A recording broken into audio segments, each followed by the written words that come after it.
নড়ি বা nut mix powder কি শুধু গরম পানি কিংবা দুধের সাথেই খাবেন?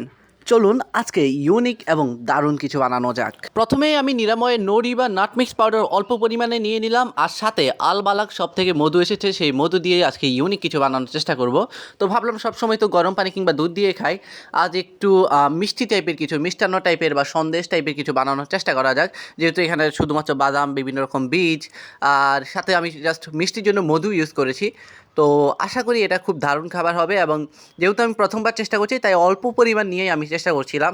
দেখা যাচ্ছিল যে প্রথমবার মধু দিয়েছি কিন্তু হইল না, এরপর আরও কিছু মধু অ্যাড করলাম, দেখা যাক কী হয়।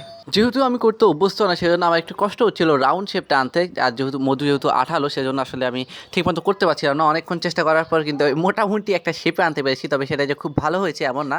তবে যেহেতু ঘরের জন্যই তৈরি করছি এবং নিজেই খাবো, তো ঠিকই আছে। তো এবার যদি আমি শেষ লুকটা দেখিয়ে দিই, শেষ লুকটা দেখতে আসলে এমন ছিল, খুব একটা ভালো হয়নি। তবে স্বাদের দিক থেকে যদি বলতে হয়, এটা কিন্তু আসলে অসাধারণ ছিল। হ্যাঁ, আমি একটু মিষ্টি বেশি দিয়ে নিয়েছি বা মধু বেশি দিয়ে দিয়েছি। তারা আপনারা চাইলে মধু একটু কম দিতে পারেন বা পরিমাণ মতো দিতে পারেন আপনাদের টেস্ট বাট অনুযায়ী। তবে এটা কিন্তু আহামরি খেতে একেবারেই খারাপ না এবং খুবই সুস্বাদু। আমার কাছে মনে হয়েছে কিছুটা হচ্ছে সন্দেশ টাইপের বা আমরা যে মিষ্টান্ন টাইপের কিনে খেতে পারি, এই টাইপেরই মনে হয়েছে। তো আপনারা যারা এমন মজাদার খাবারগুলো টেস্ট করতে চান, দ্রুত অর্ডার করতে হবে নিরাময়ের নড়ি বা নাট মিক্স পাউডার।